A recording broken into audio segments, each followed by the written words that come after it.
Para sa mga Pinoy na naging Finnish na pero gustong maging Pinoy uli. Tanong bakit, di ba, Char? Idea sa gastos, requirements, and tipid tips. So, legally, may time na hindi tayo naging Pinoy.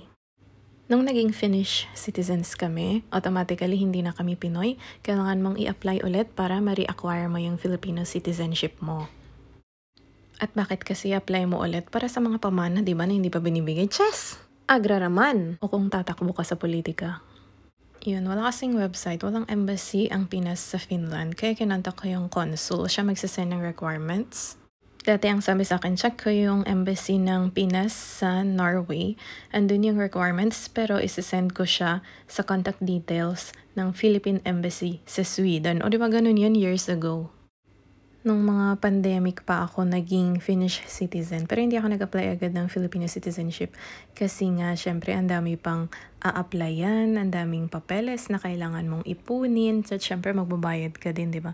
Tsaka yung sinasabayan ko kasi yung asawa ko, may kailangan pa siyang ayusin sa pangalan niya. Para sa females, report of marriage gagawin.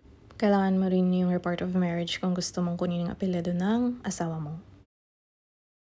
Kasi diba optional kung gusto mong kunin apelyido ng asawa mo. Pwede rin hindi mo palitan yung apelyido mo kahit kasal na kayo.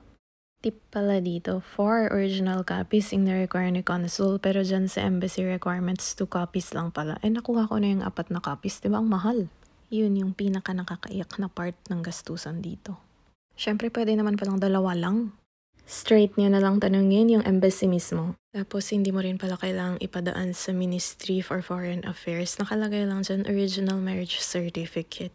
Yun ang problem pag magkaiba sila ng instruction. 98 euros or 6,000 pesos din yun na pwede mong masave. Pambayad mo na rin sana ng passport yung nasave mo. Ano kasi nangyari at 2 ang instructions, iba yung sinabi ng embassy, iba yung consul. Akala ko kasi pwedeng mag-notarize yung consul natin ng report of marriage ko. Pero sinagot niya sa question ko, sa DVV lang pwede. Tapos sinend niya rin niya yung requirements, kaya yun yung mga kinuha ko. Yan, sinend ko sa kanya yan by post, pero binalik niya at ni-refund kasi sabi sa embassy pwede na rin daw nilang gawin yun. Sabi ng embassy pwede na rin daw nilang isabay yung report of marriage, dual citizenship, and passporting. Kasi nga gusto ko ring palitan yung apelyido ko. Madugo at magastos. Huwag na palitan apelyido, char! So nakapagbakasyon na rin kami sa Pilipinas mula Finland na ang gamit lang ay Finnish passports. Pag former Filipino, pwedeng 1 year na walang visa sa Pilipinas. Nung Japan trip din namin from Philippines, Finnish passport din gamit. Advantage nun, no need ng visa from Pinas. Useful ang Finnish citizenship nun. Dala ko rin yung passport ko noon ng Pilipinas. Expired na, hindi na rin chinek. Ayun nga, in summary, paano maging Pinoy ulit? Ipunin mo yung mga requirements. Yung iba doon kailangan mong kunin sa offices dito sa Finland. Gaya nitong Certificate of Citizenship ng Finnish, 50 euros. Tapos in-email ko yung embassy ng Pilipinas sa Sweden. Email lang yung usapan ninyong dalawa nung tao sa embassy. Tapos, yung mga original, sinend ko via snail mail sa embassy din ng Pinas sa Sweden. Natitira na lang sana appearance tsaka oath-taking. Pupunta sana sa embassy ng Pinas dun sa Sweden mismo. Kaso syempre magastos yun, diba? Magfa-flight ka pa o sasakay ka pa sa barko mula Finland hanggang Sweden para lang mag-oath-taking. Kasi nga wala tayong embassy dito sa Finland. Yung iba nung pandemic, nag-oath-taking daw sila online pero hindi yan binigay na option sa amin ngayon. Pero nag-personal appearance pa rin daw sila sa Sweden noon. Kasi nga, pipicturean ka pa rin para sa passport mo, diba? Yung bagong Filipino passport mo na. Yung pagbayad pala namin dati, tinanong ko kung pwedeng gamitin yung Wise. Ano yung ginagamit para mag-transfer ng pera? Yun pa yung ginamit ko para magbayad dun sa embassy ng Pilipinas. Sabi kasi nila bank transfer, pero nung tinignan ko yung charges, ang mahal. Kasi babayaran ko yung charge ng bangko ko at charge ng bangko ng embassy. 700 lang dapat pero pinatungan nila ng 35 para sa bank charges ng bangko ng embassy. Hihintayin mo rin pala na mag-email sila, sinasabi dun na na-receive na nila yung pera sa bangko. 2 beses ko palang sinend yung 735 kasi nireport ko rin yung kasal namin. Nung email pa ang correspondence namin, ang schedule namin ay end ng month. Pero lagi naming namumove kasi nga hindi pa namin napaschedule sa work yun. Yung binibigay nilang schedule, may duty kami. Syempre hindi naman biglaan magfa-flight ka nung yaman ka. Tapos kababrowse ko ng Facebook, nakita kong may outreach pala yung Philippine Embassy galing Sweden. Pupunta silang Finland ngayong September. Kaya in-email ko ulit yung kausap ko sa email. Sabi ko kung pwede bang mag-oath taking na lang ako dun sa outreach. Sabi pwede naman. Send na lang daw niya details namin kay Miss Jean Pavola. Hinintay ko na lang email ni Miss Jean para sa instructions. Ayun, napaschedule ko pang off from work.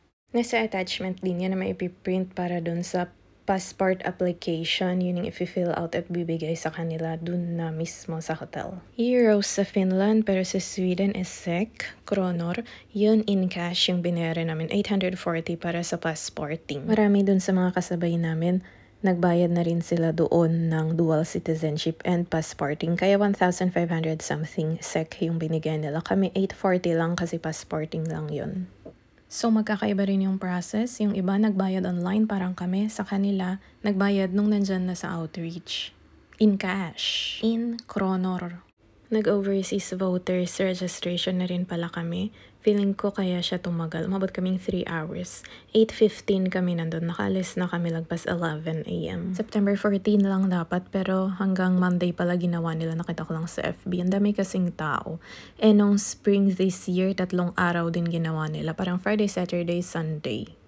Yung mga pag-notarize pala, kunwari dun sa report of marriage, ginawa namin dito sa Helsinki, DVV. 17 euros per sign yun.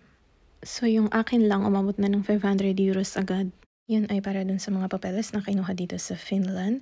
Tapos yung pag-mail sa kanila ng documents. And syempre yung fees ng mga dual citizenship, passporting, report of marriage, ganun. Pinakamahal sa amin ay yung report of marriage kasi kailangan namin ipanotarize yung 2 sign namin dun sa DVV na 17 euros per sign.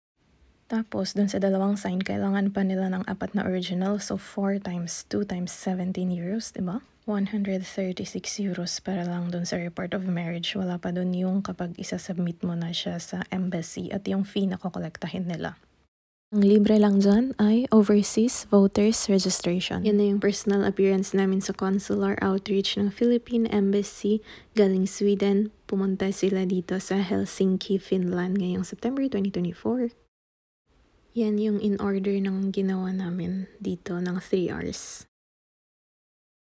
Ito yung binayaran ko by card. Bumili ako ng cash na SEK, yung Swedish kronor nila, kasi cash lang ang tatanggapin dun sa outreach. Hindi rin pwedeng euro yung ibayad mo. Ito naman yung mga nagastos sa ibang mga papeles. Isipin mo na lang magkano lang per hour mo, chess. Ito naman yung ayon sa instruction ng consul na yung marriage certificate in English idaan sa Ministry for Foreign Affairs ng Finland. Tatatakan siya sa likod ng papel. Walk-in lang to pero morning kami yung parang second in line, 30 euros and minutes lang tapos na. Ayan, pati kasi kasal, kailangan mong i-report sa civil registry. Yung kasal pala dito siya sa Finland ginawa, pero kailangan naming i-report sa consul or diretso dun sa Philippine Embassy sa Sweden. Ayun, kaya pala yung ibang mga kasama namin ang binayaran 1,540 kasi 700 yung dual citizenship, 840 yung passport. Sila yung mga hindi nagbayad ng anything online, diretso lang sa outreach. So magkano yun yung binayaran nila in peso? Mga 8,400 pesos. Yung dual citizenship and passporting. Wala pa dun yung fees kapag i-report mo yung kasal mo o i-report mo yung birth ng anak mo. Kaya marami ring nagde-delay ng pag-apply kasi mabusisi, maraming papeles at magastos. Pero mahal mo ang Pilipinas. Dugong Pilipino. Nung nare-record ko to, hindi ko na makita pati yung website ng Philippine Embassy sa Norway. Pero meron yung Facebook naman nitong embassy sa Sweden. Yan po yung i-contact para sa inyong dual citizenship. Good luck po sa lahat na mag-a-apply din. Thank you so much for watching.